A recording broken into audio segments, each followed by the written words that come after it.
potes, j'espère que vous allez bien. Aujourd'hui, on se retrouve pour parler d'un sujet, d'un projet même, qui est super intéressant. Un projet vraiment incroyable depuis que j'en ai entendu parler, le fameux projet ITER. Vous en avez peut-être déjà entendu parler, mais en tout cas, si c'est pas le cas, pas d'inquiétude, on va vous expliquer tout ça dans cette vidéo. Sa vie, son histoire, on va vraiment vous présenter tout ça. Et on va notamment vous expliquer pourquoi c'est un projet qui pourrait changer notre avenir. Ouais, hein, le teasing que tu nous fais, hein. J'espère que ça va quand même être bien ton histoire de terre. Hein. Allez, let's go, c'est parti.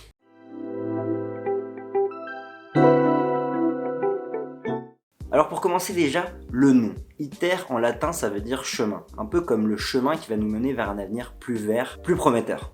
Bah évidemment, ITER, chemin, il y a 2 lettres en commun, c'est forcément logique. Ce qu'il faut savoir, c'est que c'est l'un des projets les plus ambitieux dans le monde de l'énergie. Le projet se passe dans les Bouches-du-Rhône et c'est au total 35 pays qui travaillent en commun pour mettre au point cela. Et dans les pays, on a donc notamment la France et plus largement l'Union Européenne, mais également plein d'autres pays. C'est un projet international. On a par exemple la Chine, l'Inde, le Japon, la Corée du Sud, la Russie et également les États-Unis.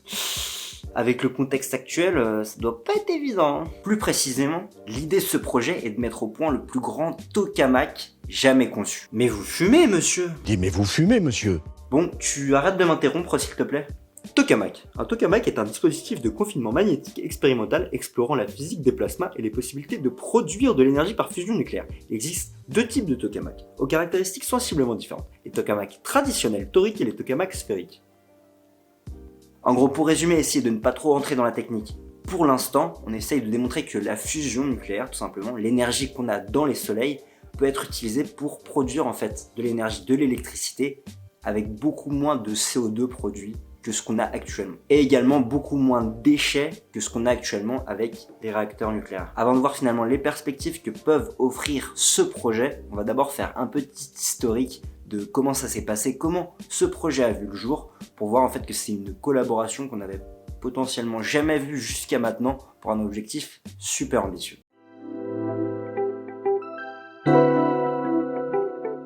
Revenons-en au contexte. Donc, il y a 30 ans, en 1985 précisément, on a plusieurs nations industrialisées, les plus importantes, qui se sont réunies pour essayer de développer une source d'énergie, une façon de faire de l'énergie de manière plus propre, plus rentable. Ce programme a donc vu le jour à Genève, où en fait les superpuissances de l'époque se sont réunies en novembre 1985 pour échanger en fait à ce sujet. L'idée était de développer la recherche pacifique sur le nucléaire, et plus précisément l'énergie de la fusion. Et donc pour vous représenter la scène, parce que le contexte est assez impressionnant en fait quand on y réfléchit, on est encore dans la guerre froide à ce moment-là. Même si ça s'est apaisé, il y a toujours des tensions. Et donc du coup, on a d'un côté Gorbatchev, le chef d'État, en fait, la personne à la tête de l'URSS, qu'on appelle également souvent l'URSS si on a plus de 60 ans, qui va proposer en fait à Ronald Reagan de l'autre côté cette idée de collaboration. Non mais déjà, regardez-moi cette photo, il serait pas en train de tomber amoureux ces deux-là, dites-moi. Déjà, avant personnellement moi de faire toutes ces recherches, je savais pas qu'il y avait autant de contexte sur ce projet, et je trouve ça encore plus intéressant. Et donc on se retrouve 2 ans plus tard, où un accord a finalement été signé entre l'Union Européenne, le Japon, la Russie, l'URSS à l'époque, et les États-Unis, afin de concevoir cette installation de grande taille. D'ailleurs, pour l'anecdote, l'Union Européenne s'appelait à l'époque l'Euratom. Ils auraient vraiment dû garder ce nom, hein, ça aurait été bien mieux je pense. Et donc ensuite on se retrouve en 1988 où finalement il y a des phases de conception qui sont en cours, suivies ensuite par des études un petit peu plus techniques au cours du temps, jusqu'à enfin une validation de la conception définitive par les membres d'ITER en 2001.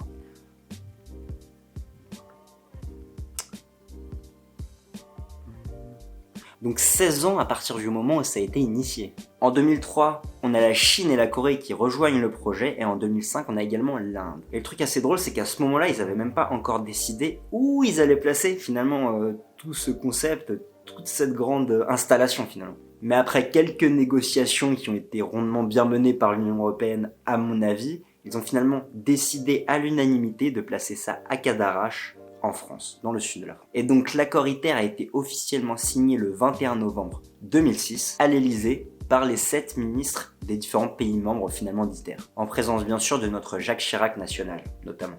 Jack! Jack. Et vous remarquerez sur cette photo qu'il n'y a bien évidemment que des hommes à la tête de ces États, ce qui n'a pas forcément changé depuis, je crois. Donc ensuite de ça, je vous passe les détails, mais du coup, il y a un petit peu d'administratif qui a été fait. 500 personnes ont été embauchées pour commencer à démarrer le projet, afin que finalement la construction puisse commencer en 2010. Et maintenant, on se retrouve finalement avec des personnes qui viennent de plein de pays différents et qui bossent tous ensemble vers le même objectif sur le même projet. Et ça, c'est beau.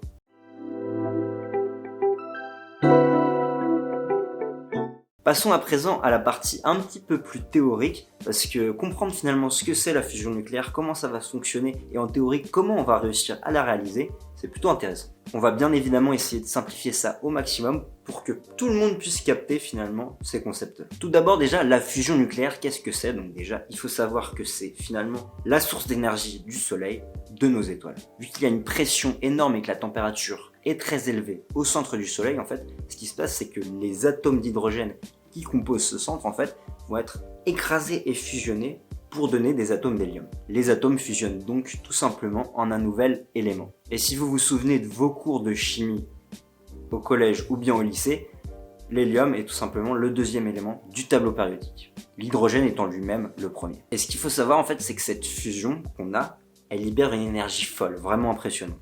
Très puissante. Typiquement, ce qu'on utilise actuellement dans les centrales nucléaires, c'est ce qu'on appelle la fission nucléaire, qui consiste finalement à venir casser les atomes d'uranium. Déjà, premier point, ce processus produit moins d'énergie qu'on pourrait avoir avec une fusion, et également ça produit beaucoup de déchets nucléaires qui sont difficilement réutilisables et qui s'éliminent mal finalement dans la nature, qui prennent énormément de temps.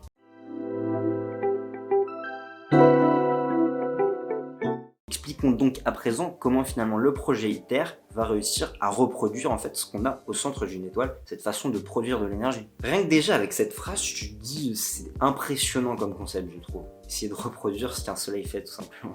Donc en fait, le tokamak, c'est comme ça que ça s'appelle finalement le réacteur, ça ressemble à ça.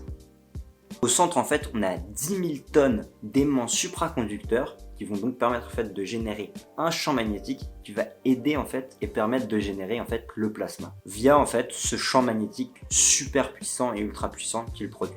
Ensuite, autour de ça, finalement, on a ce qu'on appelle la chambre vide dans laquelle en fait vont avoir lieu les réactions de fusion tout simplement. Autour de ça, on a également ce qu'on appelle la couverture qui est là en fait pour protéger, elle est aussi en acier inoxydable, elle est là pour protéger en fait de ce qu'on appelle des neutrons à haute énergie qui peuvent être dangereux. Et tout autour de ça, on a ce qu'on appelle le cryostat qui est là vraiment pour garder le tout, la chambre notamment, à une température en fait très basse de base pour contenir en fait toute cette chaleur impressionnante qu'on va venir produire. Autre point intéressant, donc il faut savoir que la consommation électrique de la machine ITER tout simplement et des installations sera de 110 MW en régime stationnaire et jusqu'à 620 MW sur des périodes de pointe de 30 secondes au cours des tirs de plasma. Le plasma sera chauffé à 10 fois la température au centre du Soleil, enfin c'est ce qui est visé. On arrive donc à une température de 150 millions de degrés Celsius, bien évidemment. L'objectif avec cette machine, c'est de réussir à générer 500 MW pendant 400 secondes. Donc cela reste finalement une machine expérimentale pour étudier le plasma à haute température et finalement aider au développement de futurs réacteurs industriels. La fusion nucléaire et le projet ITER ont en fait un objectif très important avec finalement une portée environnementale au bout du compte.